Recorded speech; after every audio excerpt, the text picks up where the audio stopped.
Good afternoon, Arild Hustad, CEO of Link Mobility, and welcome to Link Talks. Good afternoon to you as well, and thank you very much. Good afternoon. Arild, you know, Link Mobility is one of the leaders when it comes to business-to-consumer mobile communications. But, however, this is the first time that you have such a big stand, and I may say nice stand, at the Mobile World Congress in Barcelona. Which is the reason for having this stand here this year?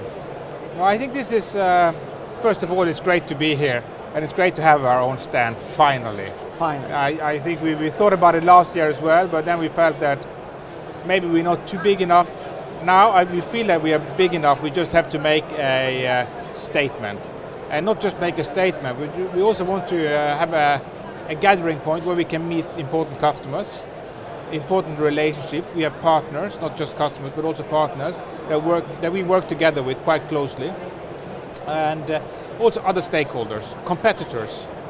We buy a lot, too. Yeah, we buy a lot of businesses as well over the last 3-4 years, and we meet some of these potential acquisitions also whilst we are in Barcelona. So we feel for us at this stage of our development that it's very natural for us to be here now, and I'm also very proud of the stand. I really like it. It's a very Nordic feeling, isn't it? It is, with lots of wood, for example. Yeah, but it's nice. It's nice to be when you're in Spain. A little bit of Nordic influence. I do agree. Yes. And talking about making a statement and being big enough, the fact is that Link Mobility has shown impressive growth over the years. From your perspective, which are the milestones that have defined the history of this company? No, I think there are many milestones in a business like ours, but if I just want to, I've only been here for 3 years, so I only been part of the development of the business. But before my time, I think the owners and the managers were quite smart in taking positions. So they actually created a position in the Nordic market, and I think the idea then was either we scale up this business by buying businesses, or we are going to be consumed by some other bigger player. Okay, so dog eat dog. Either I eat you or you eat me. Yeah, That's exactly. kind of philosophy. Yeah. And then I was brought on board by the owners, and they stated, let's see if we can do this in Europe as well, what we've done in the Nordic. And this is what we started 3 years ago, venturing into Europe. And it's been, what a journey it has been. I mean, we acquired a lot of businesses, but I think we've been acquiring a lot of good businesses, very profitable businesses with good customer bases. And we're now represented in 16 markets in Europe. We are by far the biggest player in the European market. It's quite funny as well, because 3 years ago, my management team together created this idea that by 2018, we're by far going to be the biggest player in this segment. And this segment is growing, the messaging segment. Of course. And everyone looked at each other 3 years ago and said, are we going to be able to do this or not? Of course we're going to be able to do it. Confidence. And then we did it. Yeah. And I think one of the other milestones is probably that we were listed on the stock exchange. Using our share to acquire businesses, also being part of our success. So we didn't acquire the businesses full out, we actually gave a little bit in shares as well. And that tied some of the sellers to Link Mobility. I think that's also part of the success, keeping some of the successful entrepreneurs and develop their businesses to continue working together with Link, improving value of Link. And then I think the market is growing. I think that's the final, probably the biggest driver at all, that the market is growing around us. So we take a very, very strong early position in a market that is going to continue growing. So it's very, very exciting for us. I mean, in a way, what you have done is fostering a win-win situation for the whole industry, from my perspective. No, I agree with you. Because we've sort of taken a strong position now, and I think 3-4 years ago, I don't think we would thought that we could do it, but now we have done it. And I think this is just the first step. Very well. Yeah. And if we leave the past behind us and we think about the future, what is your vision for Link Mobility going forward?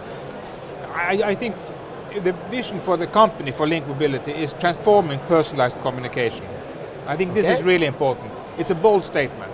But what you see, what we are delivering to our customers is there is an ability to communicate better by using our solutions with their customers. So we are selling all our services to big businesses that want to communicate better with their customers. And I think that's an area that is going to keep on growing, and I think this is really a nice position for us to be in, because I believe that in 5 years' time, all businesses will communicate with you and me via the mobile. Yeah. Would you not agree? I mean, now we take it for granted in the Nordic with all kind of apps, with all kind of messaging solutions, and a lot of businesses are using it.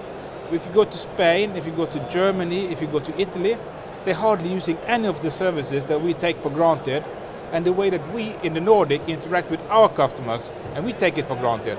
I think it's just going to explode. So all communication, I'm not going to deal with a business 5 years from now unless they communicate effectively and efficiently with me, and it's personal. Meaning that I get a message when I want a message. I get a message when I need a message. I get a warning from the airline company that the plane is delayed. Don't rush to the airport. Check in 2 hours later or whatever. That adds value to my life. So I think we, Link Mobility, want to be the world's best provider of these kind of services, and I think we can then grow a lot, and the businesses using our services will benefit a lot as well. I think it's fascinating because what you're saying indeed is that being Nordic can also be a source of strength. I think it can be a source of advantage. Very much so. I'm a strong believer in that, because I believe that it's not us driving innovation on our own, it's our customers driving innovation for us, because their customers again just want to be communicated via the mobile. So I think we have a huge strength compared to almost any other countries in the world coming from the Nordic. So if we can scale up on that advantage, I'm super positive about the future, but I'm always positive, so that's just the way it is. But, it has given results. Yes, this is true. So far, it's given really good results. So far, so good. Arild, things are changing. The world is changing, and the world is getting more complex. Because 3 years ago, 4 years ago, 5 years ago, when you thought about business-to-consumer mobile communications or messaging, you thought about SMS. Yes. Now, you have the Apple iMessenger. Yes. You have Facebook with the Messenger. You have also Facebook with WhatsApp and Instagram. If you want to put it into the mix, I would do that. Yep. You have WeChat from China. So things are getting much more complex. Also for us, the users. What do you think will be the role of Link Mobility, or what role do you want Link Mobility to have in the near future when all your industry and your market is becoming more complex? I like this because... you like this? Yes, I like this. This is also something that we took a bet on about 3-4 years ago when we set out to conquer Europe, if you can use that expression. Because we felt that if you are big, if you have a lot of enterprise customers, you drive innovation on your own. Of course, we are going to be preferred partners to these other channel owners. Yeah. Like we become with the operators. They own the SMS channel. So we actually use their channel, we add value to their channel. That's what we've done the last 10, 15 years. We definitely want to be the strongest player and the strongest partner for WhatsApp in Europe. So we are going to be the preferred partner for WhatsApp in Europe, because I think we can bring what they have, what they offer through their channel to the European market. Why not? They probably cannot do this effectively from the US themselves. They want to have partners. We will be such a partner. Add WeChat to it, add Viber, add RCS Google, add our own services, Link Conversations. The complexity just increases. So what can we do? I think we can take that complexity, handle it, deliver it to SAS, to Norwegian, to IKEA, to whomever wants to communicate with you and me, and simplify it. Meaning that if you want to use WhatsApp to communicate with IKEA, we provide that channel for IKEA. We give IKEA that insight that Salvador, he wants to use WhatsApp. Yeah. He wants to use Vipps to pay. Exactly, He doesn't want to use PayPal. So we add intelligence into this mix, and then we help our businesses and we help our channel partners to actually grow the business. And sometimes RCS Google will be preferred. WeChat in China will definitely be preferred. We will know that 100%. Viber in Russia will be preferred by Russians. So I think you have this multiple number of channels with added complexity. If we can handle that complexity, that's our role. So I'm really optimistic about that complexity. bring it on. Businesses cannot solve it themselves. No. Link will do it for them.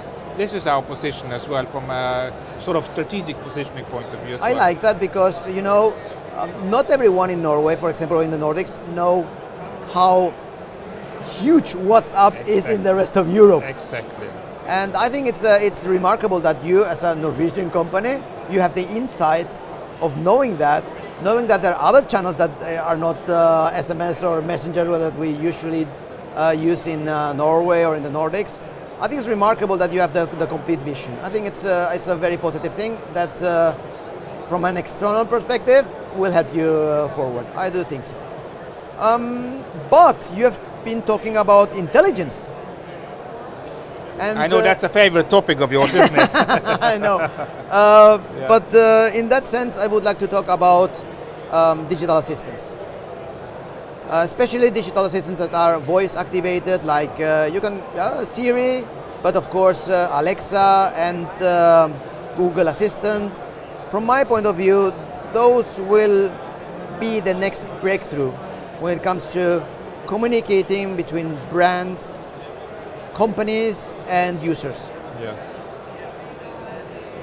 What are you doing in order to secure your position in the market, in that ecosystem, and becoming even more relevant for your customers? Now, I think we need to. We have primarily focused now on app channels, SMS channels. We definitely now going to invest a lot in voice recognition and these kind of assistants. And same way that we do with the app owners like Facebook and others, we are going to promote their services as well. So we want to integrate those services as part of our solution. Again, add complexity. Complexity needs to be solved. So I think you're going to find that we're going to work with them as well to try to take their services to a broader market and offer that services for a price to our customers for sure. Of course, for a price. And when you add that complexity to it, you find that most of these channels are actually driven by American businesses, like Google and Amazon, and typically they prefer partner modeling. When they go global, they partner. Oracle does it, SAP does it. A lot of these businesses, big businesses, do partners. So I think we have also positioned ourselves to be a preferred partner for their channels to the market. So we would like to offer all kind of assistance services to our customers. We also partner with a very exciting businesses in San Francisco called Loop AI. Probably you have heard about them. It's an Italian guy he actually set up this business 10 years ago. Okay. He recruited some of the best artificial intelligence people in the US market. And he set up a cognitive solution that is very much attacking what we try to deliver to our business customers. Their ability to communicate, to detect what kind of content that should be in the message, what channels should be used, whether it should be voice. In Europe, we are comfortable with texting. Yeah. In the US, you need to have voice. So the markets are a little bit different to what kind of preferences that they like. So for example, maybe voice assistant message is not going to be as big as it is in the US, in Europe, as fast. So I think we're just going to position ourselves to be able to deliver all channels. We are going to develop our own channels as well, but we are definitely, primarily, going to work with channel owners. Taking it all, packaging it together, bundling it together, adding intelligence into it with partners, some of our own solutions, but with partners, and then bring it to the market. So I see that as a very, very natural, exciting role for Link to take also in the future. I think it's very positive to hear about that, because I'm not saying it for free. It's because I've been writing and saying, I'm writing about and saying that one of the main strengths that other players that are not Google or Apple or Facebook have is that they have local presence. Yes. And this, I'm very pleased to hear that local presence, you have identified local presence as one of those strengths. That is, for me, it's very positive. And final question, culture. You know, behind every successful company, there's usually some kind of culture, corporate culture. And I would like to ask you, if you should define the culture, the corporate culture at Link Mobility, how would you define it, and how has it helped Link Mobility throughout the years and growing like the company has done? I think culture is probably one of the most exciting, but also one of the most difficult questions you can ask anyone. Yeah. I think culture is what our employee exerts when you meet them. Yeah. I think that's the proof of the pudding. When you go out to a party with them, they talk about Link, they talk about us. How do they present us? Yeah. You must also remember that we are a young company. Yeah. And we've bought a lot of businesses. I think we've bought, since I joined the company, I think we bought 20 businesses with their own cultures. Yeah. So if you go How to... do you integrate those? Exactly. So if you go to Madrid, Yes. go to our offices in Madrid, Yeah. you should do it. Then try to see, is there something that is Link in Madrid's offices or not? Yeah. I think what we're trying to do, we're not going to try to build a very deep culture out of a Link culture across all markets. What we're going to build some pillars of culture that we're going to have common denominators across all our market. Something that excites us, something that ties us together, something that makes us proud of being part of Link. Yes. And I think one of them is sales. Sales, working with customers, sales transformation is a big pillar of our work. Everyone in this business should be able to sell Link and sell our services and be ambassadors for Link. Yes. And I think you find that when you talk around, so when you be here together with us, you're probably going to find a lot of sales activities. So I think we want to be known for a sales organization. I do agree with you because sales is the glue between the company, the people of the company, and the external world. And the market. And the market. Yeah, yeah. So it's interesting to hear about your focus on sales as a culture builder. I think it's a culture builder because you need to be good on sales. You need to be able to cater for your current customer, you need to be able to sell more to your current customers, and you need to get new customers. So that's something that I think is going to be, we're going to be known as a good sales organization, very positive towards the market. And then the final one is innovation. I think innovation is always exciting. Yeah. Because it's something new. You're preaching to the core. Yeah, it's something new, it's something new, it's something fresh. Yeah. And you don't have to do it on your own. You can do it together with partners, as I said, and bring it all together and blend it in, package it. And I think innovation is exciting. So if you can add sales culture with innovation, bring new stuff to the market, it doesn't have to work all the time, always. You just have to constantly push that a little bit further. Be a little bit more creative, be a little bit more inventive. And I think if you can combine these two, you have a very, very strong culture. I think we already are far towards that kind of culture, but we're not there yet. We still have a lot of work to do. And then, of course, our values also tying us together. We have got 3 values. One is innovative, trustworthy, so you can trust us, rely on us, and then committed. So you have to stay committed as a base, and you have to be trustworthy, and you have to drive innovation and be innovative. Very good. And I think you're going to find that when you talk to my colleagues, that you're going to find many of these traits in all of us. And I would say I do. Yeah. Okay. Thank you very much, Arild. It was a pleasure. Yeah. And nice see you around these days. Enjoy Thank you very much. Enjoy the days in your home city. I will. Thank you very much. Okay, thank you very much.